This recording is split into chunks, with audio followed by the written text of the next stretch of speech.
तो पंकज जी का यहाँ पर स्वागत है। पंकज जी के बारे में बताना चाहूंगी कि इनका अनुभव जो रहा बेटा, बहुत तरह तरह के अनुभव हैं।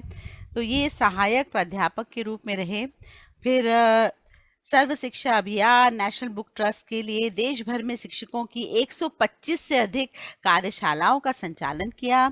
यूनिसेफ लखनऊ भोपाल के लिए बच्चों की पुस्तकें विकसित करने के लिए 4 कार्यशालाओं का संचालन किया। फिर यूनिसेफ के लिए बच्चों के रचनात्मक लेखन की कई कार्यशालाओं का संचालन किया। मैं सर थोड़ा थोड़ा ही उठा रही हूँ क्योंकि बहुत ज्यादा है और ये बच्चे इतना समझेंगे नहीं। तो टेक महिंद्रा के लिए दिल्ली के एमसीडी स्कूलों के शिक्षकों के लिए कई कार्यशालाओं का आयोजन किया और इनको पुरस्कार बहुत मिले हैं।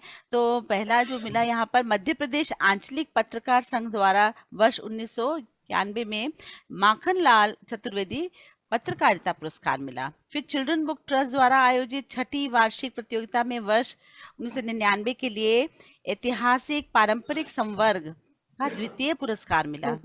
फिर एनसीईआरटी के लिए तैयार ऑडियो कार्यक्रम को श्रेष्ठ पुरस्कार वर्ष 2008 का मिला। कार्यक्रम था बचेंद्री पाल। हाँ। उसके बाद वर्ष 2016 का डॉक्टर हरे कृष्ण देव सरे बाल साहित्य सम्मान, वर्ष 2016 महावीर प्रसाद द्विवेदी पर्यावरण सम्मान, वर्ष 2019 के लिए उत्तर प्रदेश शासन का सूर पुरस्कार, एबीपी न्यूज चैनल द्वारा 2014 का श्रेष्ठ हिंदी ब्लॉग सम्मान।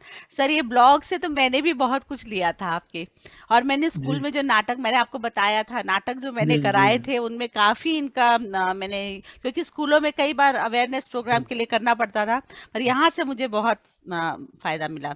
उसके बाद माधवराव सप्रे स्मृति समाचार पत्र संग्रहालय भोपाल द्वारा वर्ष 2017 के लिए महेश गुप्ता सृजन सम्मान। तो बेटा ये सम्मान है। प्रकाशन में आपने पर्यावरण एवं बाल साहित्य पर कई पुस्तकें लिखी। नंदन, पराग, बाल भारती आदि प्रतिष्ठित बाल पत्रिकाओं में नियमित रूप से लेखन करते रहे। आज भी हम लोग पढ़ रहे हैं आपकी कहानियां, आपकी कई बार छपती हैं, तो देखते हैं। तो आपके 20,000 से, बेटा ये सुनने वाली बात है, 20,000 से अधिक आलेख और रपट प्रकाशित हुए हैं। न्यूज़पेपर में अधिकतर आप देखेंगे सर का बहुत काम छपता है, और अधिकतर पर्यावरण से सारी बातें, बहुत ज्यादा काम। और फिर इनका जो प्रसारण माध्यम में आकाशवाणी दिल्ली राष्ट्रीय प्रसारण समाचार अनुभाग विदेश प्रसारण सेवा और छतरपुर केंद्र से वर्ष 1983 से 400 कहानियों आलेख परिचर्चाओं का नियमित प्रसारण। और उसके बाद आकाशवाणी के सभी हिंदी भाषी 52 केंद्रों के से एक साथ प्रसारित सीरियल यह कहाँ आ गए हम की 8 कड़ियों का लेखन। सर ये बहुत ज्यादा है, बहुत ज्यादा। मैं मतलब एक्सप्लेन नहीं कर पा रही हूँ कि कितना, मुझे पढ़ते वक्त ही मुझे कितना कुछ लग रहा है कि आपने बहुत बहुत काम किया है। और यहाँ पर विभिन्न विषयों की 21 बोली भाषाओं में 1300 से अधिक पुस्तकों का संपादन। बच्चे लोग आपके साथ आज जो जुड़े हुए हैं, yes they are writing, I am surprise sir. तो आज बेटा हम लोग के साथ जो जुड़े हुए हैं, आप लोग के लिए मैं क्या बताऊं, आप बहुत ध्यान से इनकी बातें सुनना। बहुत ही प्रेरक व्यक्तित्व है आज। और ट्रस्ट के मुखपत्र नेशनल बुक ट्रस्ट संवाद का 1998 से अगस्त 2007 तक का संपादन, और विश्व पुस्तक मेला नई दिल्ली के दौरान गत 18 मेलों में 8 या 16 पेजेस के दैनिक अखबार का संपादन, ट्रस्ट की साहित्य और संस्कृति पर केंद्रित 64 पृष्ठ की द्विमासिक पत्रिका पुस्तक संस्कृति का वर्ष 2016 से संपादक, और विदेश यात्रा भी बहुत देशों की कर चुके हैं। इन देशों के पाकिस्तान, चीन, अबू धाबी, इजिप्ट, इन देशों के अंतर्राष्ट्रीय पुस्तक मेलों में भारत का प्रतिनिधित्व किया। इन देशों में कई साहित्यिक गतिविधियों का आयोजन किया। तो बेटा अब आप लोग को समझ आ रही है हम आज किन से बातचीत करने जा रहे हैं। तो पंकज जी आपका फिर से एक बार हार्दिक स्वागत यहाँ पर। आप हमारे यहाँ बच्चों के लिए आए, इससे मैं और बड़ी बात। हाँ जी बोलो मैम। आज की क्लास 1 घंटे की होनी चाहिए, आधे घंटे की नहीं। फिर सर आप सुन रहे सही बात बोली आपने बेटा। ठीक है, तो पंकज जी आप ये बताइए कि आप इतना लिख कैसे लेते हैं, मुझे ये बात नहीं समझ आती।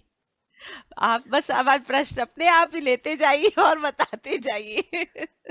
एक्चुअल क्या है कि मैं बहुत सारा घूमता हूँ हम्म और जिन जगहों पर जाता हूँ तो आम जो पर्यटक स्थल होते हैं वो नहीं देखता हूँ। मैं हम्म उन जगहों के स्कूल हैं, कॉलेजेस हैं, हम्म समाज है, नदी है, तालाब है, हम्म मोहल्ले हैं, बाजार हैं, उनमें जाता हूँ और कोशिश करता हूँ कि मेन टू मेन संपर्क हो। चाहे असम का नलवारी हो, चाहे उड़ीसा का कालाहांडी हो, चाहे छत्तीसगढ़ का बस्तर हो, चाहे उत्तर प्रदेश का जौनपुर हो। हर जगह फ्रिक्वेंटली जाना, जहां मौका मिले समाज से इंटरेक्ट करना, उनके बीच में रहना। हम्म तो आप बहुत सारी किताबें पढ़ें और समाज में बहुत सारे लोगों से मिलें, ये लगभग बराबर है। हम्म देखिए, हर चीज का जो ऊर्जा है, उसका एक ऊर्जा से दूसरी ऊर्जा में जाने में ट्रांसमिशन लॉस होता है। इलेक्ट्रिक एनर्जी जो समझे मैं। मैग्नेटिक एनर्जी में बदलती है, या जो ऑडियो एनर्जी है वो मल्टीमीडिया में बदलती है, तो there must be some loss. Transmission loss. ठीक बात। तो लेकिन जब हम मेन टू मेन, जब सोसाइटी को सीधे जाकर बात करते हैं, तो उसमें ट्रांसमिशन लॉस की कोई गुंजाइश नहीं होती। हम्म हम लोक कला, संस्कृति, भाव, समाज, प्रकृति, भोजन, कपड़ा, दिक्कतें, सुख दुख, अन्याय, असमानताएं, सबको खुद फर्स्ट हैंड एक्सपीरियंस लेते हैं। जिसको कहते जब हैं ना हम बहुत टाइगर्स माउथ, मतलब तो सामने जिस व्यक्ति का है उसी हाँ, से सुनना। जी जी, तो उसका होता है कि जब हम बहुत सारी चीजों को देखते, खुद सुनते हैं, तो होता क्या है कि एक अंदर एक बेचैनी होती है, एक अकुलाहट होती है कि मैंने जो लिया। देखिए, हम सभी लोगों ने शब्द, अनुभव, विषय सब समाज से लेते हैं। हमारा अपना कुछ भी नहीं है। मेरा क्या है, सब कुछ तेरा, सब कुछ लिया उधार, सारा लोहा उन लोगों का, मेरी केवल धार। सही तो बात। हम केवल समाज से उनके अनुभव, उनकी घटनाएं, उनकी भाषा को लेते हैं। फिर जब वो मेरे अंदर या किसी लेखक के अंदर घड़े सरीका भर जाता है, तो उफनने को निकलने परेशान पे होता है। आता है, बिल्कुल तो सही। वही शब्दों के जरिए और दूसरे भावों के जरिए वो बाहर निकलता है। दूसरा है, हमको अपने समय का प्रबंधन करना होता है। हम्म न्यूनतम समय हम इधर उधर की गतिविधियों में देते हैं। हम्म तो जितना कोशिश होती है, लेखन मेरे लिए एक समाज को जागरूक करने का एक तरीका है, हम्म ना कि मेरा स्वार्थ सुख है। इसलिए कोशिश होती है कि मैं जितना देखूं सहूं, उसको शब्दों में लिख लूं। हम्म एक चीज और मैं अभी सब बच्चों से स्पेशली हाँ। बोलना चाहूंगा हम्म। कि हो क्या रहा है, दुर्भाग्य से हम सभी के हाथ में मोबाइल आ गया और मोबाइल में कैमरा आ गया। हम्म मोबाइल कैमरे में वीडियोग्राफी भी आ गई। तो हम सभी लोग कुछ पलों के साथ में अपने आप को अमर करना चाहते हैं, जबकि कोई व्यक्ति चित्रों से अमर नहीं होगा, उसके शब्द ही अमर रहेंगे। मैं एक उदाहरण बताऊं।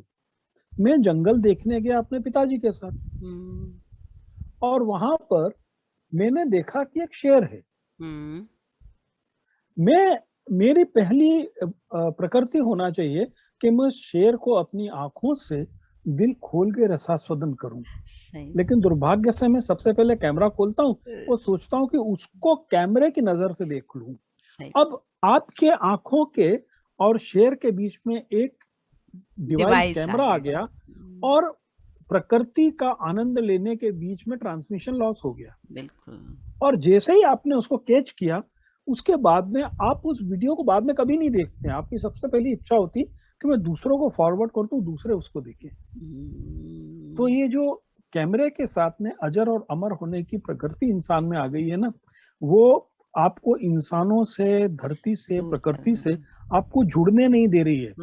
इसलिए हम्म जब कभी भी किसी को मिलने जाओ, हम्म कभी मंदिर में जाओ, कभी स्कूल में जाओ, कभी प्रकृति को देखने जाओ, कहीं चिड़ियाघर देखने जाओ, लाल किला देखने जाओ, तो कैमरे को परे रख दो। हम्म पहले सब कुछ देख लो, उसके बाद में तय करो कि हमको इसमें से वास्तव में किन मूवमेंट्स की जरूरत है। Excuse me sir. हाँ यस बेटा, प्लीज। हाँ बोलो। सर बचपन में जब हमारे पेरेंट्स हमें फोन नहीं देते थे, तब नेचर को देखने का एक अलग ही मजा था। अब ये रहता है कब ये खत्म हो फिर हम जाएं और देखें। यस, बिल्कुल, आप ठीक कह रहे हैं। और ये बचपन हर समय बना रहना चाहिए। जब तक बचपन बना रहेगा तब तक आप 55 के होने से बच जाएंगे। सही बात है, आपने सही बोला कि हम कहीं जाते हैं तो हम कैमरा पहले ऑन करते हैं। अपनी आंखों से जो लेना चाहिए उसको छोड़कर हम पहले कैमरे की आंखों से सारा दिखाना चाहते हैं, और दूसरों तक कि भाई हम ये देख रहे हैं, हम वो देख रहे हैं। ये सही बात है। तो और दूसरी बात कि आपने बोला ना कि जब हम लोगों से बातचीत करते हैं तो हम उनकी समस्याओं तक पहुंचते हैं, और वो जो बेचैनी, वो जो परेशानी वो फेस कर रहा है, तो जो हम उस समय उसको सुनते हैं तो हमारे अंदर भी वो बेचैनी आ जाती है। और फिर जी जब जी आप अपनी कलम से जब लिखते हैं तो उसकी वो धार ज्यादा पैनी हो जाती है, क्योंकि आप ही जी उसकी समस्या को देख पाते हैं। तो जो जी भी जी बच्चे बेटा यहाँ पर आप राइटर हैं, इस बात पर ध्यान दीजिए, राइटर बनना चाहते हैं, अभी तो आप रास्ते पर हैं। तो जो आप सुन रहे हैं ध्यान से सुनिए कि हम जितना घूमते हैं, सर ने क्या बोला, जितना आप घूमते हैं तो आप लोगों को मिलते हैं तो ज्यादा पता लगता है। और किताबें पढ़ना, ये दो चीजें अगर आप करते हैं तो आप अच्छे राइटर बन सकते हैं। हाँ जी, पंकज जी और बताइए, आपको जो आपने जो इतना काम किया, तो उसमें सबसे आपके अजीज, अपने दिल के करीब क्या क्या था? सॉरी, बीच में नेटवर्क लॉस था, आपकी आवाज ओके नहीं आ रही ओके थी। Okay okay okay. तो हम ये कह रहे थे, आपने जो इतना काम किया तो आपके दिल के करीब ऐसी कौन सी रचनाएं थी जो आपको बहुत ज्यादा लगी कि हाँ भाई ये मैंने अच्छा काम किया? मैं आपको बताऊं कि मेरे लिए जो पानी के लिए हाँ। और तालाब के लिए लिखना सबसे दिल का करीब काम है, एक चीज। हम्म। दूसरी चीज, मुझको जिस काम में सबसे अधिक श्रम या मेहनत लगती है वो है बच्चों के लिए कुछ लिखना, और खासतौर पर छोटे बच्चों के लिए लिखना। हम्म। और कुछ कहानियां होती हैं जो मेरी 4 या 5 साल में बन पाती है। जैसे हम्म। अभी मैंने एक कहानी को पूरा किया, वो 2015 में मैं आखिरी बार बस्तर गया था। वो 2012 से 2015 तक करीबन 25 ट्रिप मैंने बस्तर के किए थे। और 2015-14 के आसपास जब मैं कुटुंब सर को देखने गया तब वो कहानी मेरे मन में आई थी, और वो जाकर जुलाई 2021 में लिख पाया। गिलहरियां वाली ना, मैंने पढ़ जी। ली है, आपको रिकॉर्डिंग भेजनी है। मैंने उसको पढ़ा अभी पीछे, तो मैंने मैं रिकॉर्डिंग की है और बताऊंगी।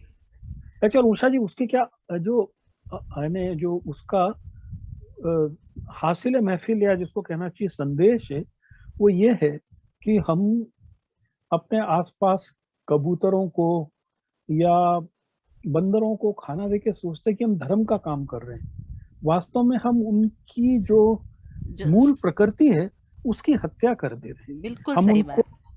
परबस बना दे रहे हैं, डिपेंडेंट बना दे रहे हैं, जबकि इस कायनात ने हर चिड़िया को, हर पक्षी को, हर जानवर को उसका खाना खुद उगाने का ताकत ढूंढने दी का है, है ना, हाँ बिल्कुल। तरीका दी है, और बिल- उसकी फूड हैबिट उसके एटीट्यूड पे डिपेंड करती है। हम्म, जैसे कि कुत्ता क्या खाएगा ये उसके शरीर की संरचना पर निर्भर करता है। सही बात।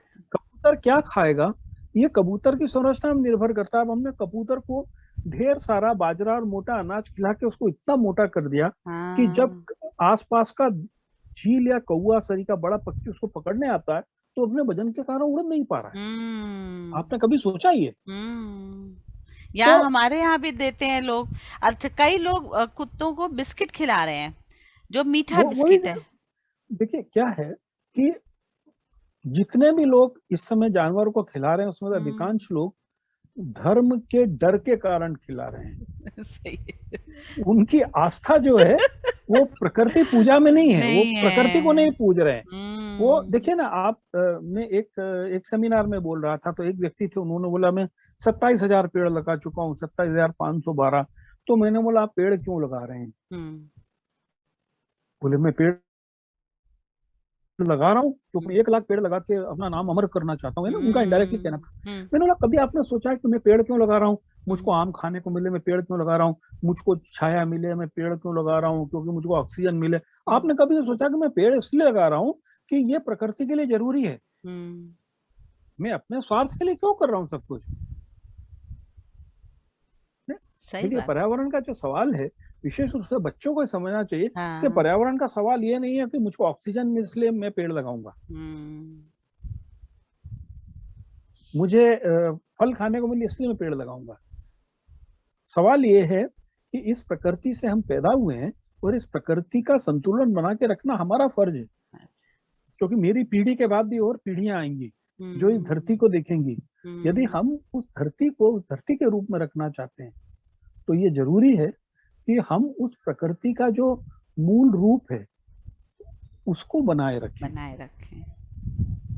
और नदियों की जो आपने बात की और आपके अभी पीछे किताब भी छपी है, उसमें जो कंटेंट है, जो जहरीली हो रही है नदियाँ, उसके बारे में आप बच्चों को बताएं। आपने क्या महसूस किया? इवन आप अपने वहाँ पर भी एक नदी की बात बताते हैं जो बिल्कुल सूख गई है और बुरे हाल में है। उन सब के मैं इसलिए चाह रही हूँ कि बच्चे समझें कि पर्यावरण कितना जरूरी है और हम क्या नुकसान करते चले जा रहे हैं अपने लिए। तो ये अब जागरूक बने, हम लोगों ने तो गलत कर दिया सर।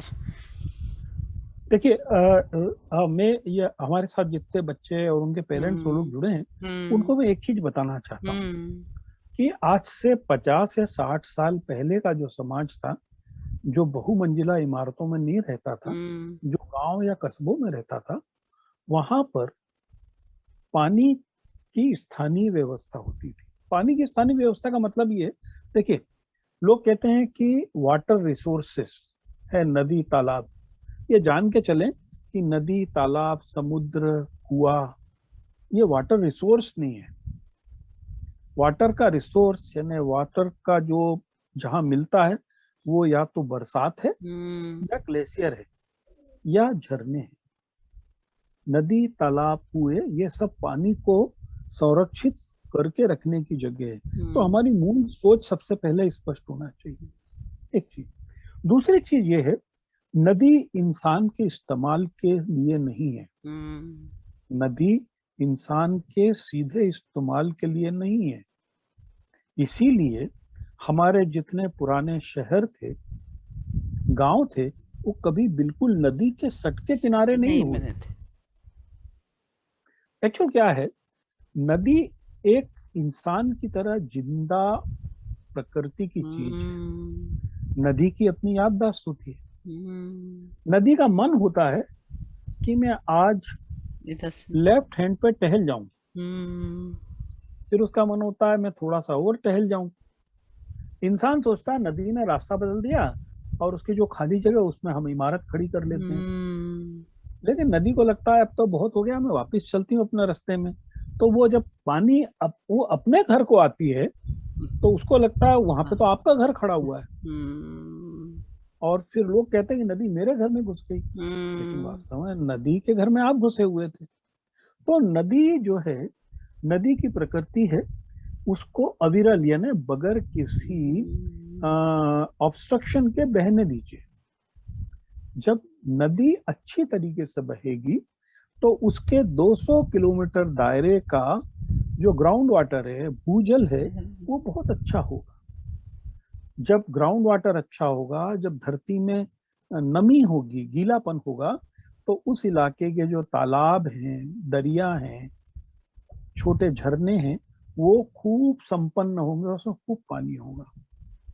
वो जो तालाब है, वो जो झरने हैं, वो जो जोहड़ है, वो आपके खेती के लिए है, आपके जानवरों के लिए है, आपके नहाने के लिए, आपके कपड़े धोने के लिए है। अब घर में क्या चाहिए? घर में हमको आदत हो गई कि हमारे यहाँ नल से पानी आ रहा है, या बहुत सारे रूरल अनम्यूट करें, अनम्यूट। अपने ट्यूबवेल्स लगा रखे हैं, अपने पंप लगा रखे हैं। मुझको एक गिलास पानी की जरूरत है, मैं बटन दबाता हूँ और 2 बाल्टी पानी निकालता हूँ। जबकि एक कुएं की जरूरत थी, मुझको 1 बाल्टी पानी की जरूरत है, मैं 1 बाल्टी पानी खींचूंगा, जब उसमें श्रम लगाऊंगा तो उसको हम्म, व्यर्थ नहीं करूंगा। सही बात है। ठीक है, अभी बटन है ना तो बह जाएगा, क्या फर्क पड़ रहा है। ठीक है। पहले तो तो खींचना होता था। जी, जी हाँ। तो हमको अपनी जो देखिए, गांधी जी ने एक बहुत खूबसूरत शब्द बात बोली थी कि जो ये प्रकृति है, ये आपकी जरूरतों को तो पूरा कर सकती है, हम्म, लेकिन आपके स्वार्थ को, आपके लोभ को पूरा नहीं कर सकती है। अब मैं आप सब बच्चों को बताता हूँ, आप खुद भी देखते होंगे, शायद अपने परिवार में भी देखते होंगे। बहुत सारे लोग मॉर्निंग वॉक को जाते हैं, सब लोग जाते हैं, देखते होंगे ना आप लोग। हम्म, मॉर्निंग वॉक को गए और जहां पर भी कोई क्यारी दिखी, बगीचा दिखा, उसमें से फूल तोड़ लिए। हम्म, और फूल क्यों तोड़े? हम घर आके भगवान को चढ़ाएंगे। भगवान को क्यों चढ़ाएंगे?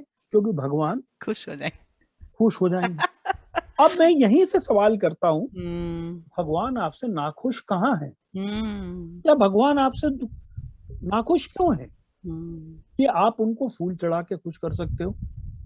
यदि एक इंसान दूसरे इंसान को फूल चढ़ा के खुश नहीं कर सकता है, तो भगवान श्री का परम पिता परमेश्वर क्यों खुश होगा? दूसरी चीज, जब फूल, पत्ती, पेड़, तितली, पहाड़, नदी, जंगल सब खुद भगवान ने बनाया है, तो वो अपनी चीज को तोड़ के खुद क्यों खुश हो जाएगा भाई? सही बात। असल चीज ये है, हमारे समाज ने बोला, एक तो आप सुबह घूमने जाइए, दूसरी चीज उन्होंने बोला कि आप अपने घर में हम्म, हरियाली लगाइए, उसमें तुलसी हो, पौधे हो, फूल हो, कुछ वनस्पति हो, कुछ खाने का सामान हो, ताकि आप अपने ऊपर, अपनी दवाई के लिए, अपने भोजन के लिए खुद स्वयं डिपेंडेंट हो, सेल्फ डिपेंडेंट हो, हम्म, और आपके घर में हरियाली हो तो पर्यावरण शुद्ध रहे। अब आज से कुछ साल, 100 साल पहले का समाज धर्म भीरू था, तो उनको हम्म, डराने को बोला कि आपको भगवान को चढ़ाने फूल भगवान को चढ़ाने, लेकिन आपके उगाए हुए, हम्म, पड़ोसी के उगाए हुए नहीं। पड़ोसी के उगाए हुए जब आप उखाड़ते हैं तो वो चोरी कहलाती है, सही बात। वो चोरी है। तो इसी तरीके से हम फिर से नदी पे आते हैं। नदी को अविरल बहना है, हम्म, बगैर किसी बहाव के, बात है। टकराव के। जब तक नदी बहेगी, तब तक तालाब में पानी होगा, तब तक आपके मोहल्ले के कुएं में भी पानी होगा, आपके ट्यूबवेल में भी पानी होगा। नदी के नष्ट होने का मतलब होता है कि एक उसके साथ चलने वाली संस्कृति, हम्म, कल्चर जिसको कहते हैं, एक पूरा समाज का नष्ट हो जाना। नदी एक पानी नहीं है अकेले, नदी के साथ में मछली हैं, कछुए हैं, मगरमच्छ हैं, कई जगह डॉल्फिन भी हैं, बहुत सारे पौधे भी हैं। और नदी के किनारे जाकर देखिए, सीप है, घोंगे हैं, हम्म, केंचुए हैं, और इतने सूक्ष्म जीव हैं, जो सूक्ष्म जीव हमारे लिए, हमारे भोजन के जरूरी। लिए, हमारी पानी की शुद्धता के लिए, हमारी हवा की शुद्धता के लिए चुपचाप काम करते रहते हैं, जिनको आप आंख से नहीं देख पाते। लेकिन जब हम उस नदी के किनारों की रेत के ऊपर पक्के मकान खड़े कर देते हैं, तो हम हम्म, अपनी जिंदगी को बचाने वाले जीवाणुओं को खत्म कर देते हैं। और उसके बाद में हम घर के अंदर पीने के पानी के लिए आरओ सिस्टम लगाते हैं, हम्म, हवा शुद्ध हो उसके लिए वाटर एयर प्यूरिफायर लगाना पड़ता है, और आपको बहुत सारी मेडिसिन भी खाना पड़ता है। अपने जरा ही सोच के पैरों देखिए। पर हम कुल्हाड़ी मारते हैं और उसके बाद फिर हम रोते हैं कि हमारी तबीयत खराब है, हमें ये हो गया, वो हो गया, क्योंकि हमने अब प्रदूषण भी हम ही फैला रहे हैं इतना ज्यादा। हर आदमी ने अपने आप को व्हीकल्स, मतलब हर चीज जो है हम लोग अपने सुविधा के अनुसार करते हैं और बाद में वही नुकसान दे रही है, और फिर उसके बाद उसके उपाय खोजने शुरू कर देते हैं। मैं आपको, जो महानगर के बच्चे हैं, दिल्ली के या हाँ, बेंगलुरु के या कोलकाता के, उनको एक चीज याद दिला दूं। हाँ, उन्होंने अपनी उम्र में, जो 6-7 साल के बच्चे होंगे या 8-10 साल के होंगे, 12, उन्होंने अपनी उम्र में कम से कम 2-4 फ्लाईओवर बनते देख लिए, हम्म, सड़कें चौड़ी होती देख ली। लेकिन क्या उन फ्लाईओवर्स के कारण या उन सड़कों के कारण आपको कहीं पे ट्रैफिक स्मूथ होता दिखा है क्या? ये तो रामायण में एक चौपाई है, जो जो सुरसा रूप बढ़ावा, ता दो गुनी कपि बदन दिखावा। यानी जैसे जैसे सुरसा रूप बढ़ाती थी, हनुमान जी भी अपना रूप बड़ा कर लेते थे। तो अभी वैसा ही हो रहा है कि जैसे जैसे सड़क बढ़ रही है, फ्लाईओवर बढ़ रहे हैं, वैसे वैसे वाहन और लोग इस पे चलना अपना हक समझ के उस आकार को छोटा करते जा रहे हैं। सही बात। तो विकल्प नहीं चाहिए हमको, अब हमारी हमको आदतों को बदलना है, हमें ट्यूनिंग करनी जी है, हम कहाँ गड़बड़ कर रहे हैं, है ना, उन बिल्कुल आदतों को बिल्कुल बदलना है, ये बात है। बिल्कुल। तो कोई बच्चा बात करना चाह रहा है, हाँ हाँ वही, उनको हाँ मैसेज चले बताएं बेटा, आप में से कौन बात करना चाह रहा है, एक एक करके मैं प्रश्न करेंगे। हाँ हाँ लोहित पूछो। सर, आपको इतना कुछ लिखने का या पर्यावरण के बारे में कुछ पता करने का आपको इंस्पिरेशन कहाँ से मिला? कैसे सोचा इंस्पिरेशन। आपने कि आपको ये रोहित करना रोहित चाहिए? मैं जिस इलाके से आता हूँ, मेरा हाँ इलाका जी, बुंदेलखंड है, हाँ और जी। बुंदेलखंड हर समय पानी के संकट के लिए बदनाम रहा है। अच्छा, और मैंने अपने इलाके को पानी के कारण बहुत बड़ा पलायन होते हुए देखा है। तो जब हमने खुद ने देखा, तो मेरे मन में केवल एक चीज थी कि यदि बुंदेलखंड का पानी का संकट इतना खराब था, तो पीढ़ियों से वहां का समाज वहां रह क्यों गया, पूरा पलायन क्यों नहीं कर गया। और जब हम गांव में जाके देखना शुरू किया, तो मालूम पड़ा कि उनकी अपनी पारंपरिक जल संरक्षण की प्रक्रियाएं थी, संरचनाएं थी, जैसे तालाब थे, छोटे छोटे उनके गाद थे। तो हम लोगों ने पाया कि हमने अपनी परंपरा को बुलाया, इसलिए हमने अपनी प्यास को बुलाया। और फिर एक रुचि लगती है, तो फिर जहां गए तो वहां उसको देखा, और देखा, समाज को समझा। समाज में जो लोग पानी बनाने का काम करते थे, उस पारंपरिक समाज से मिलते गए, तो हमको कुछ कुछ चीजों के प्रति जिज्ञासा बनी। और आज भी हम छात्र हैं, जहाँ जाते हैं कुछ सीखने की कोशिश करते हैं। तो आपको सर ये कुल लिखने का जी कहाँ से विचार आया कि आपको अच्छा लेखक बनना है, या आपको मैं लिखना अच्छा है? अच्छा तो नहीं कह सकता, मैं तो अच्छा अच्छा तो नहीं कहना सकता, लेकिन मैंने आपको बातचीत की शुरुआत में बोला था, आप याद हाँ, करें, हाँ कि जी, जब हम बहुत सारी चीजों को सुनते हाँ, हैं, देखते हैं, हाँ, महसूस हाँ, करते हैं, हाँ, और उसके बाद जो आप में अकुलाहट होती है, जो हाँ, बेचैनी होती है, हाँ जी। वो बेचैनी निकालने का बेशक तरीका देखिए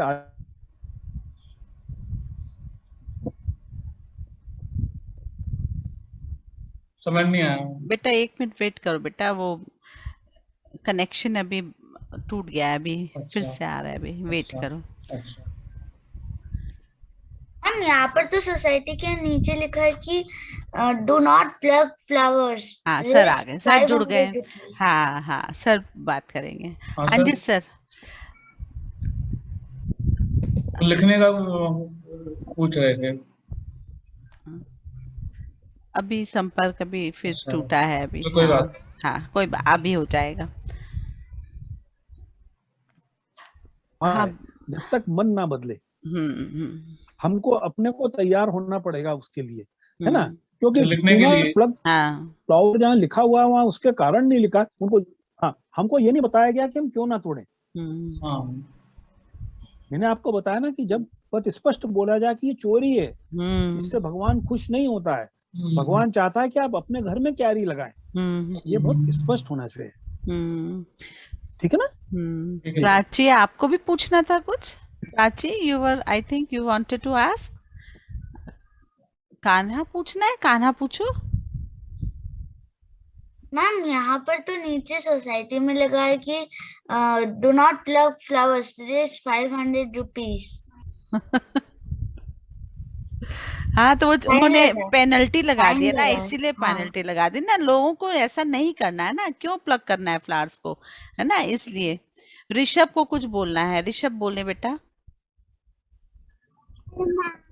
बताए। आवाज नहीं आ रही, ठीक से बोलो आवाज। हाँ कंप्यूटर के पास, हाँ बोलो। Class, ma'am, I'm new in this class. I Yes, just started from today I onwards. know, Ma'am, I can know. you please tell What are you asking? Ma'am, what we are doing, ma'am, I am हाँ confused. हाँ, इसलिए क्योंकि हम लोग बेटा महीने में ये सर आज पहली बार जुड़ रहे हैं, इसलिए इनको समझ नहीं आ रही हम क्या कर रहे हैं। तो बेटा हम बहुत लोग अच्छी बात, बहुत अच्छी बात हाँ है। हाँ, तो हम लोग हफ्ते में 4 बार मिलते हैं, संडे को। तो एक संडे, महीने का एक संडे हम एक ऑथर को बुलाते हैं। तो आज आपके सामने जो बैठे हैं वो पंकज चतुर्वेदी जी हैं, जो बहुत बड़े लेखक हैं। उन्होंने बहुत बहुत कुछ लिखा है, मैंने सारी इंफॉर्मेशन भी शेयर की है ग्रुप में, तो आप उसमें भी पढ़ सकते हैं, ठीक है। तो पंकज जी से हम लोग सवाल करें, क्योंकि पंकज जी पर्यावरण पर बहुत लिख रहे हैं, है ना, उन्होंने बहुत सारे लेख छापे हैं। तो इस तरह, हाँ ठीक है। तो यही बात करनी थी कि आज पंकज जी 15 अगस्त हम लोग मना रहे हैं, 75वां जो हम वर्षगांठ मना रहे हैं स्वतंत्रता दिवस की। आप बच्चों को क्या कहना चाहेंगे कि पर्यावरण के लिए हमें क्या करना चाहिए? ये छोटे बच्चे हैं, लेकिन यही आगे जाके हमारे नागरिक बन रहे हैं बड़े होके ना, जो हमें लगता है हमें समझदार, हम जिम्मेदार नागरिक इनको बनाना है। तो हम किस तरह से इनको, क्या आप इनको प्रेरणा देंगे, क्या बोलेंगे आप पर्यावरण के लिए, या आप कुछ और भी बोल सकते हैं, जैसी आपकी इच्छा। देखिए, एक चीज जान के चलिए, पर्यावरण या पेड़ या सांस के लिए हवा, ये कानून से नहीं आने वाला है। हमको खुद को समझना होगा कि हम जो कर रहे हैं अपने लिए कर रहे हैं। मैं अपने घर में एक फूल का पौधा लगाऊं, एक तुलसी लगाऊं, वो अपने लिए लगा रहा हूं, भगवान के लिए नहीं लगा रहा हूं। भगवान को इसकी कोई जरूरत नहीं है। ठीक इसी तरीके से आप देखिए कि अभी बहुत सारे पार्क्स में देख रहा हूं, अभी 1 महीने पहले जामुन आ रहे थे और लोग एक पके जामुन के लिए डंडा फेंक के 100 कच्चे जामुन फेंक रहे थे। अब एक सवाल मैं आप सबसे पूछ रहा हूं, क्या प्रकृति ने, ऊपर वाले ने, भगवान ने, खुदा ने, गॉड ने ये जामुन आपके लिए बनाया था क्या? नहीं, नहीं। वो जामुन उनके लिए बनाया था जो पेड़ों पे रहते हैं, उड़ते हैं, जमीन पे खाना नहीं खाते हैं। रामचंद्र जी भी जब वनवास को गए थे तो उन्होंने शबरी के जूठे बेर खा के देखे थे। शबरी एक प्रतीक है कि हमको अच्छे फल यदि खाना है तो चिड़िया ने ऊपर से पके हुए फेंक दिए, उसको खाइए। देखिए, कोई भी चिड़िया, पक्षी है, पका फल नहीं खाता, वो पका फल इंसान के लिए नीचे फेंक देता है। पेड़ पे लगी हुई कोई भी चीज पक्षी का पहला हक है, लेकिन हमने इंसान का पहला हक समझ लिया। आप मुझे बताइए, क्या एक आम इंसान को अपने डे टू डे एक्टिविटीज के लिए बहुत सारे एक्स्ट्रा प्रोटीनस डाइट की जरूरत है क्या? मेरे फोरफादर्स, आप सबके फोरफादर्स 14 से 16 घंटे काम करते थे। उनको खाने के लिए केवल गुड़ होता था, थोड़ा घी होता था, रोटी होती थी, लेकिन वो 6.5 फीट के, 6 फीट के हुआ करते थे। मेरे आपके आते हुए हम लोग 5.5 और 5 फुट 8 फीट पे रह गए। मैं आपको इसलिए पूछ रहा हूं, गाय या भैंस का जो दूध है उस पे उसके बच्चे का पहला हक है कि मेरे बच्चे का।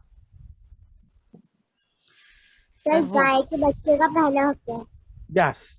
फिर आप देखिए, क्या मुझे इतना जरूरी है कि मैं पनीर भी रोज खाऊं या बटर भी रोज खाऊं? नहीं। या दही भी रोज? वो मैं केवल स्वाद के लिए खा रहा हूं, और उस स्वाद के लिए मैं एक गाय को वो इंजेक्शन लगाने के लिए मजबूर कर रहा हूं, जो गाय को ऑक्सीटोसिन का इंजेक्शन लगा के जबरदस्ती से 25 लीटर दूध लिया जाता है और 5 साल में गाय को बांझ कर दिया जाता है। हमें अपना जो फूड हैबिट्स है, हमको क्या खाने की जरूरत है, हमारा शरीर किसके लिए बना है, ये हमको कहना पड़ेगा अपने पेरेंट्स से भी। आपके पेरेंट्स को भी जानना होगा कि एक्स्ट्रा प्रोटीनस डाइट से बच्चा कतई मजबूत नहीं होगा। उसके लिए जरूरी है कि वो खूब बगीचे में खेले, उसके पैरों में मिट्टी लगे, उसके घुटने थोड़े से छिल जाएं, वो 20 दोस्तों के साथ में झगड़ा करे, यारी दोस्ती करे, दौड़ भाग करे। हम कुर्सी पे 8 घंटे बिठाकर और उसको ढेर सारा पनीर खिलाकर मजबूत नहीं कर रहे।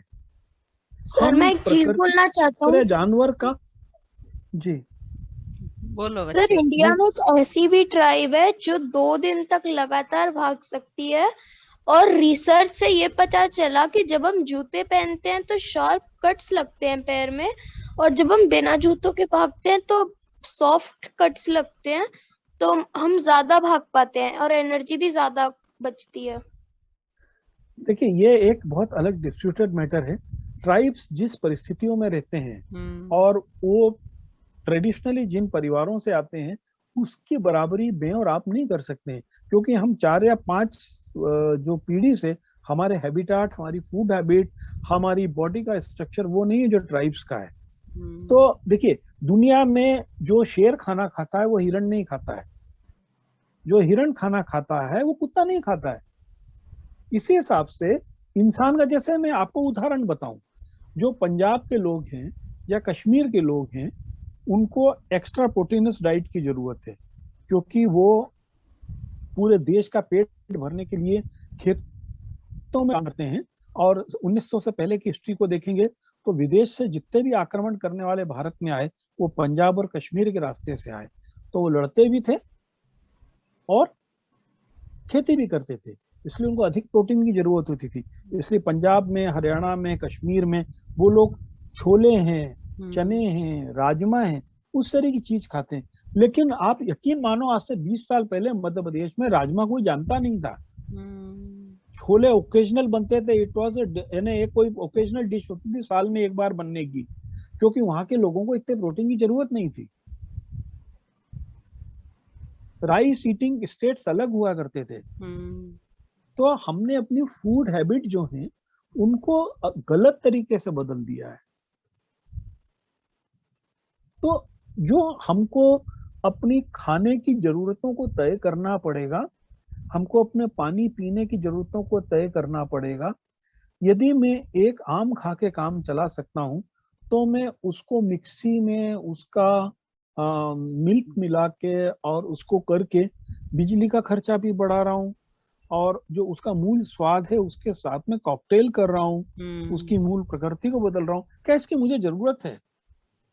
हमने सर ये फैशन बना दिया है। पैशन बना दिया है, Exactly. टेस्ट। हाँ भाई, मेरा बच्चा ये जो रिंची बैठी हुई है जिया, ये आराम से मौसम्बी खा सकती है, दांत से छील के, जैसे उसके दांत भी मजबूत होंगे, है ना, वो जानेगी कि छिलका क्या है। लेकिन हम रिंची को बोलेंगे नहीं, तू जूस पी ले। जैसे उसने जूस पिया तो मौसम्बी के साथ का जो फाइबर है वो चला गया, अकेले उसको ग्लूकोज और फ्रुक्टोज मिला, वो भी सेकेंडरी। सर इसी बात पे याद आया कि जो मेरा छोटा बेटा है, तो जब उसके दांत जब आ रहे थे सेकंड वाले ना, तो पहले वाले टूट नहीं रहे थे, तो हम लोग वरीड थे कि इसका सेकंड लेयर आ रही है, सेकंड आ गया है परमानेंट टीथ, लेकिन मिल्क टूथ नहीं, जो टूट नहीं रहे। तो हम लोग थोड़ा इंतजार करते हैं, हाँ वो नहीं टूट रहे, हमने इंतजार भी किया, नहीं हो रहा है। फिर हम लोग डॉक्टर पास लेके गए, तो उन्होंने कहा कि जिन बच्चों के डबल सेट आ रहे हैं, इसका मतलब आपने उनको रॉ फूड नहीं दिया। पहले क्या होता था, जो मिल्क टूथ होते थे ना, अपने समय से टूटते थे, क्योंकि बच्चों को सेब काटने के लिए, गाजर, गन्ना, जी हाँ हाँ, तो हाँ, तो क्या है कि उन्होंने हमें बताया कि आप हर फल तो काट के दे रहे हो, तो बच्चा वो जो बाइटिंग है, इस तरह की जो बाइटिंग है, जो ऐसे काटने वाली, वो तो कर नहीं रहा, तो इसलिए जो है उसकी जड़ें वैसी की वैसी हैं। तो आपके बेटे का तो सेकंड लेयर आ रही है, और ये हम लोग जानते ही नहीं है कि सेकंड लेयर जब आती है ना, उससे पहले फर्स्ट लेयर उतर जानी चाहिए। हम लोग सोचते हैं आ जाएगा, पर उससे क्या है, स्ट्रक्चर बदल जाता है फेशियल, है ना। फिर वो हमें फिर ट्रीटमेंट कराना पड़ा। तो अब मैं जिसका भी देखती हूँ ना, तो मैं फटाफट बोलती हूँ, भैया इसको कच्चा कच्चा खिलाओ, ताकि, तो ये अपने एक्सपीरियंस से होता है ना। यही कारण है कि हमने अपने फूड हैबिट्स बदल दिए, काट के चीजें देने लगे। बच्चों को सहूलियत हो जाए तो उसके टेबल पर वो प्लेट आ रही है जिसमें गाजर कटा हुआ है, वो फोर्क से खा रहा है ना। ये सब चीजें हमने गड़बड़ कर दिया।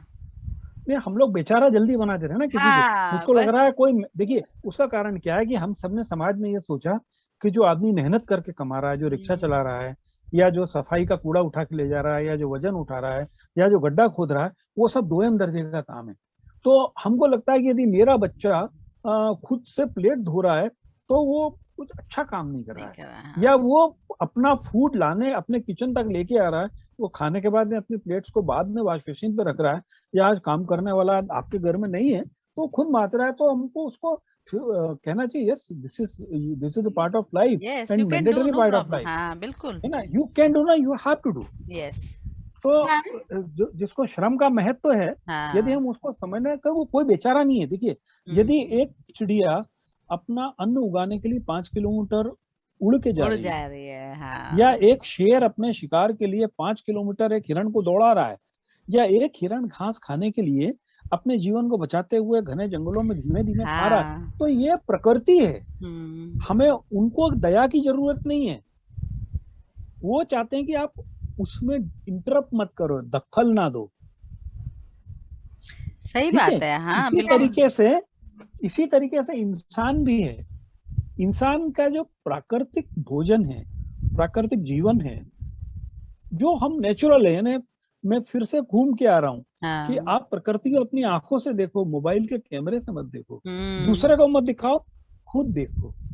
सही बात, हाँ, कोई अब मैं तो बच्चा ऐसे ही कुछ, करता हूँ। अच्छा हाँ, अच्छा, और कोई बच्चा कुछ पूछना पार्क चाह रहा था? में मैं चले जाता हूँ, तो अच्छा, जो बर्ड जो दिखते हैं उसको पहले देखूंगा अच्छा, अच्छे से, हाँ, उसके बाद में उनकी फोटो लूंगा। हाँ सर जी, लोहित को मैंने यही बोला है, अगर तुम इसको लेखक बनना है तो मैंने यही बोला है, पहले जाके ऑब्जर्व करो, पार्क में बैठो, देखो क्या हो रहा है ना? तो ये मैम ये मैं काफी टाइम से कर रहा हूँ। हाँ, गुड गुड, वेरी गुड, पहले पूरा देखो, आंख भर के देखो, हाँ उसके बाद हाँ फोटो खींचे, जैसा उन्होंने हाँ बोला। हाँ हाँ। हाँ, कान्हा बोलो, क्या पूछना है बेटा?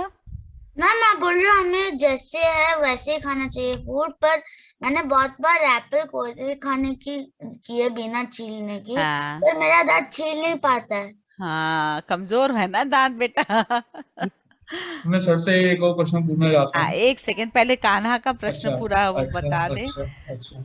वो कह रहा है मैं बाइट नहीं कर पाता।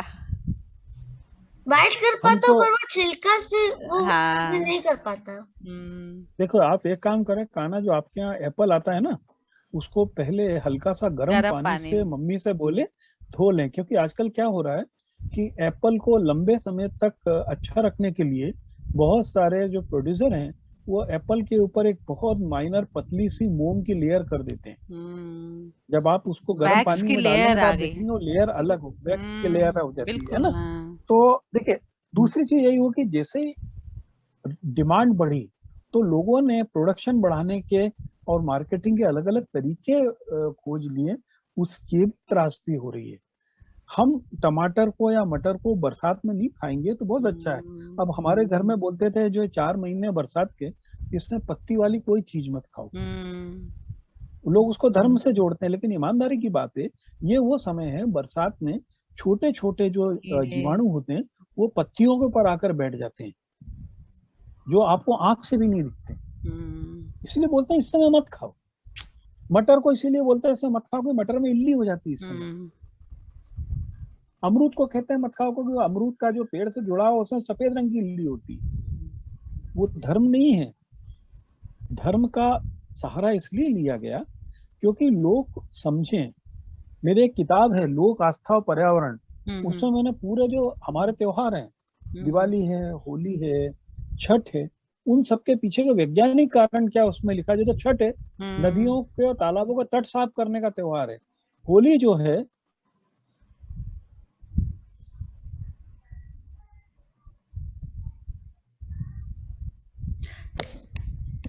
अभी कनेक्शन आ रहा है बेटा। वो घर की स्वच्छता का त्योहार है। होली के बाद जो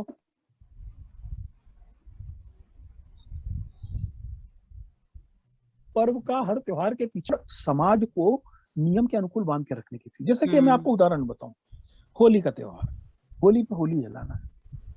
होता क्या था, होली के ठीक पहले ठंड जाती थी।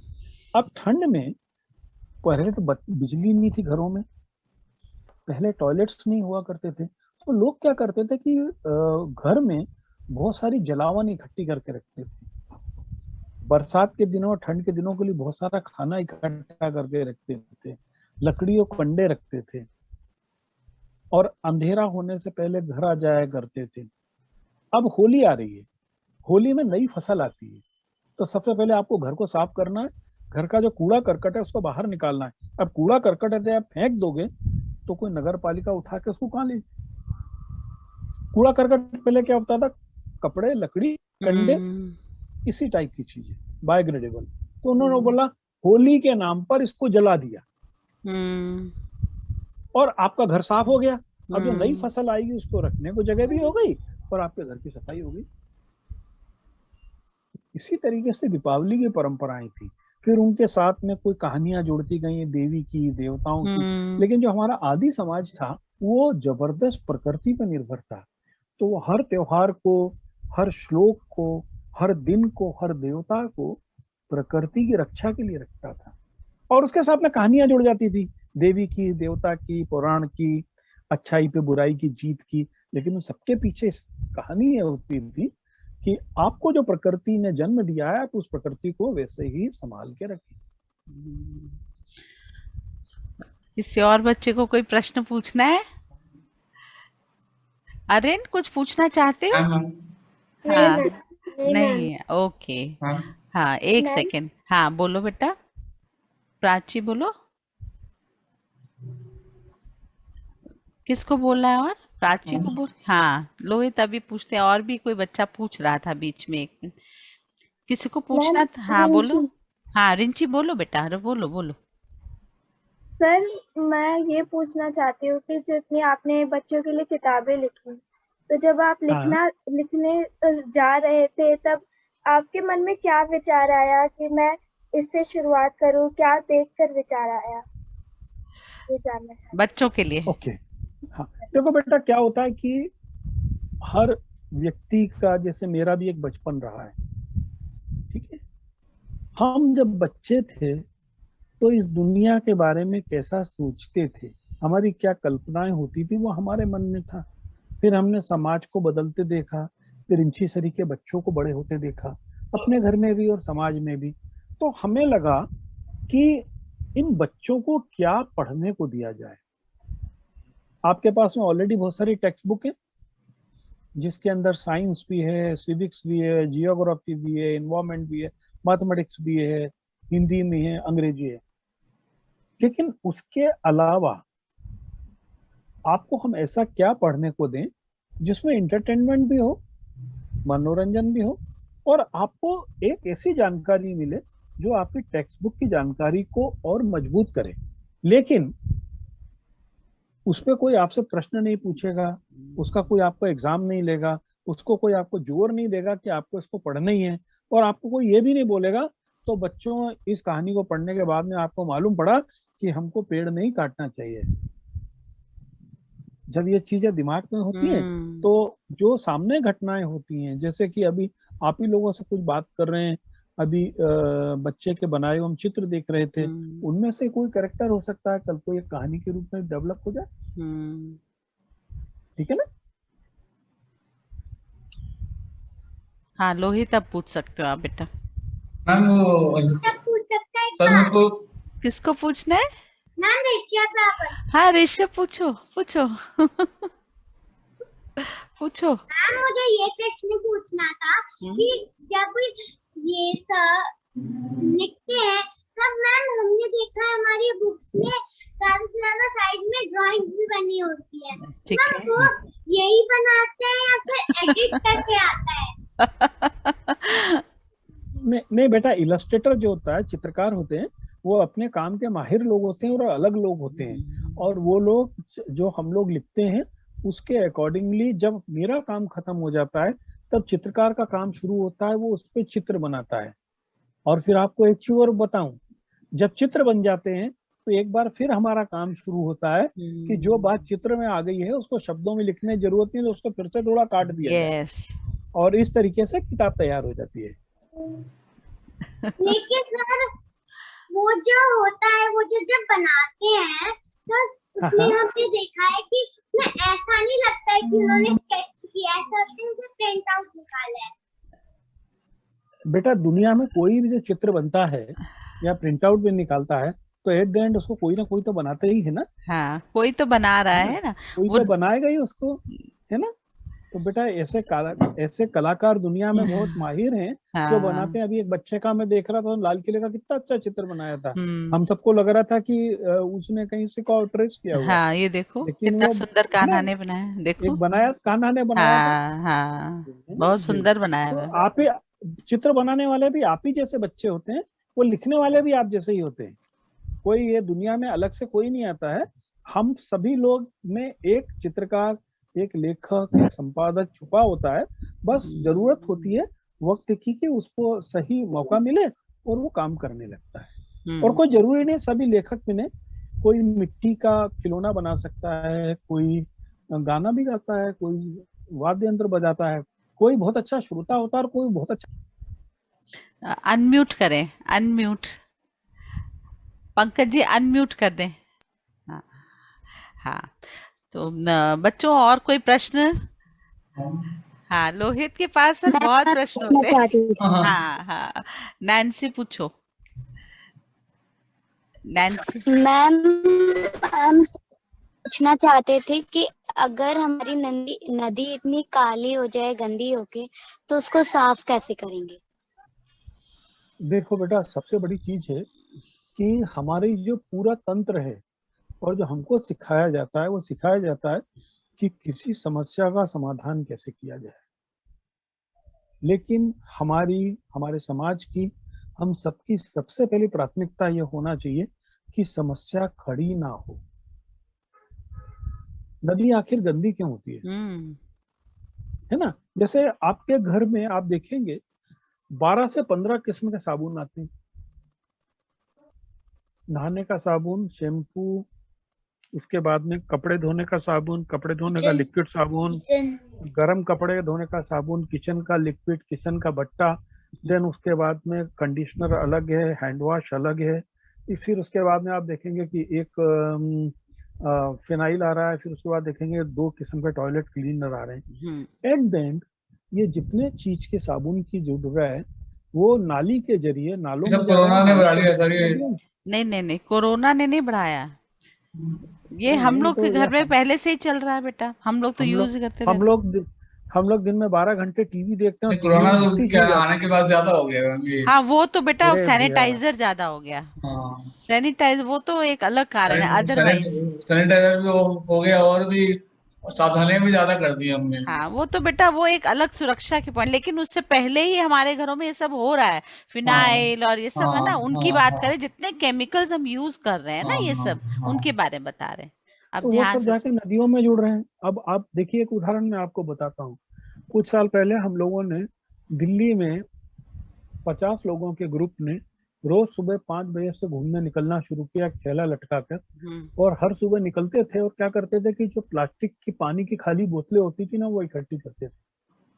हम लोगों ने 1 महीने में 50 लोगों ने करीबन 50,000 बोतलें इकट्ठी की। बताओ। और फिर हम लोग उन बोतलों को लेकर यमुना किनारे गए और उन सब में रेत भर दिया। और रेत भरने के बाद में हमने 50,000 घरों में वो बोतलें उनके टॉयलेट के संप में डाल दी। अब एक घर में एक बार फ्लश करने पे 250 मिलीलीटर पानी कम नीचे जाने लगा। दिन भर में 10 बार फ्लश हुआ, एक घर से 25 लीटर पानी, और 50,000 घर में मल्टीप्लाई कर लीजिए। एक छोटी सी कोशिश करनी होगी। क्या हम 1 लाख घरों में 2 किस्म के साबुन को कम कर सकते हैं? कोशिश करके देखिए। आपके घर में जो आरओ का पानी निकल रहा है, क्या हम आरओ के पानी को एक बाल्टी में इकट्ठा करके उसको टॉयलेट में, बगीचे में या दूसरे वॉशिंग में इस्तेमाल कर सकते हैं? थोड़ा सा कोशिश करके देखिए। आप यदि 1 लाख घरों में कोशिश करते हैं, एक दिन में 20 लीटर पानी एक घर से आरओ से निकलता है, अब आप देख लीजिए दिल्ली में आप 20 लाख लीटर पानी सीधे बचाएंगे। लेकिन हमको इसका इंतजार नहीं करना होगा कि दूसरा क्यों कर रहा है, दूसरा कब करेगा, और मैं सामुदायिक करूं। दूसरों की जय से पहले खुद को जय करे। Let it start from yourself. इसलिए नदियों को बचाने की जब हम बात कर रहे हैं, तो पहली चीज नदियों को बचाने से पहले कि नदियों को बिगड़ने ना दें। नदियों को बिगड़ने ना दें, उसकी सेहत सुधारने के लिए हमको अपने घर से छोटी सी कोशिश करनी होगी।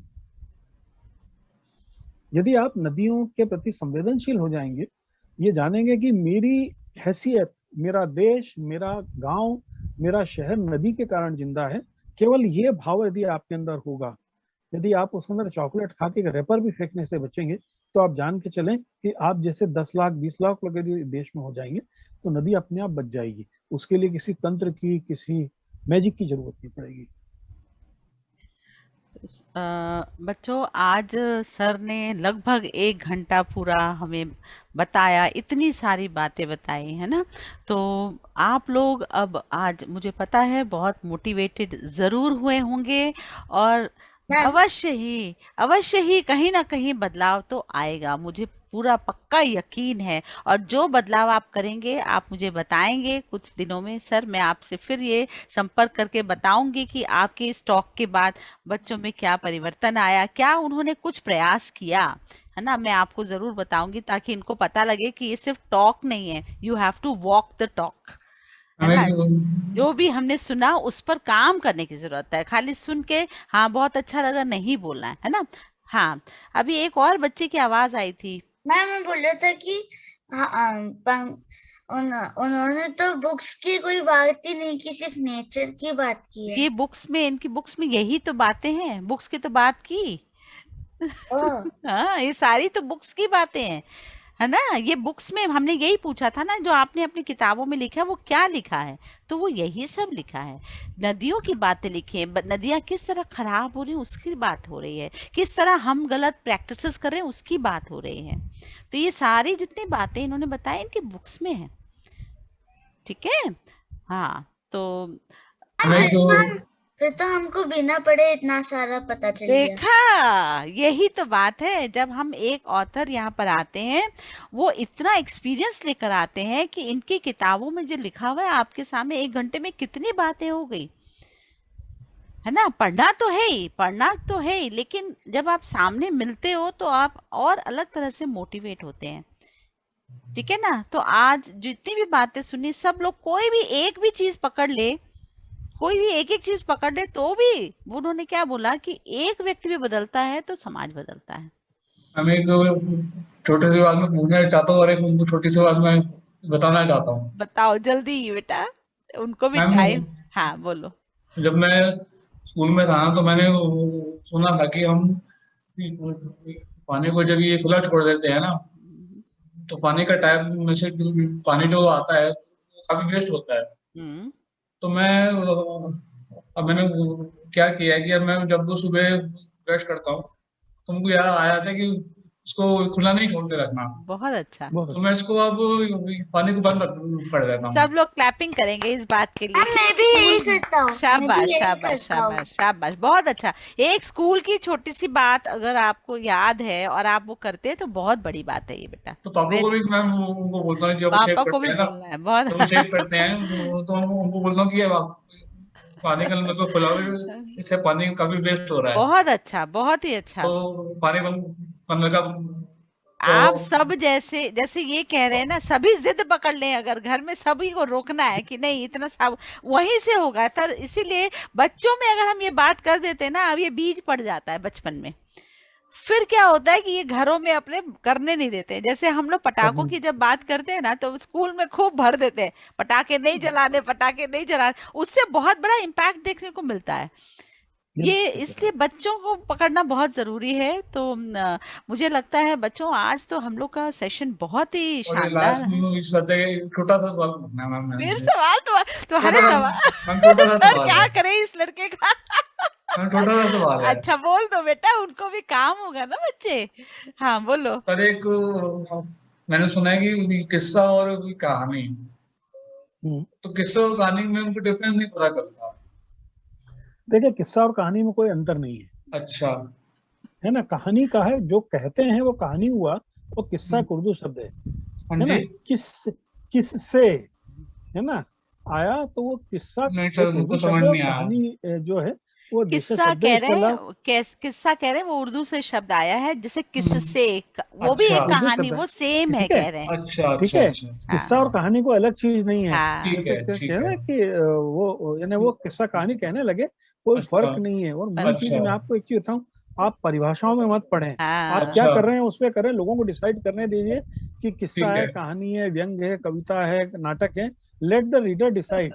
ठीक है Your job is to write something. That's ठीक all. है Yes. ठीक है ठीक है वो तो अभी बस लगा हुआ है सर ने बताया आपको। जी, जी। हाँ पूछ लो भैया जल्दी, लास्ट क्वेश्चन। मेरा तो हो गया मैम आज का। मैम जैसे अभी कोविड की वजह से ना कोई भी क्रैकर नहीं जलाता दिवाली पे, वो हमें कोविड के बाद भी करना चाहिए ताकि नॉइज पोल्यूशन और एयर पोल्यूशन दोनों ना तो हो। आप जैसे बच्चे अगर होंगे और सब बहुत अच्छा हो जाएगा फिर बेटा सब कुछ, है आवाज ना। अगर आप लोग जैसे बच्चे होंगे ना जो पकड़ के बैठ जाएंगे, नहीं अब जैसे लोहित ने बोला पापा भी नहीं करते तो मैं मना करता हूँ, सही है। तो सब पीछे जब पड़ेंगे ना तब सब कुछ हो सकता है।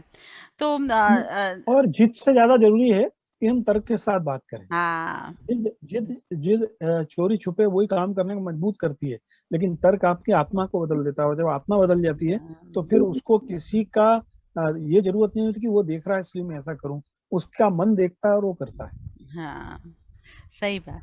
तो पंकज जी आज आप यहाँ आए और हमारे बच्चे देखो बंद नहीं करने दे रहे, बोलो। मैम मैम अगर हम लोग चाहे तो कुछ भी होता है मैम। हाँ? हम तो अगर कुछ कुछ बच्चे चाहते हैं ना कि दिवाली पे क्रैकर फोड़ने ही फोड़ने हैं तो फूटेंगे ही फूटेंगे। नहीं वही तो बदलाव लाना है ना। अगर देखो पंकज जी ने जैसे बताया बदलाव तो हम ही को करना है ना बेटा। आपको अगर बदलना है आप बदलेंगे तभी आप अगर पर्यावरण को तभी बदल सकते हैं। आप अगर नहीं बदलेंगे तो फिर हम कुछ भी करते रहे तो फायदा नहीं है टॉक्स का, है ना। ये टॉक्स का फायदा तभी है जब हम सोच रहे कि हाँ आज मैंने ये जो सुना है सीखा है इसको अपने जीवन में हम अपना लेंगे।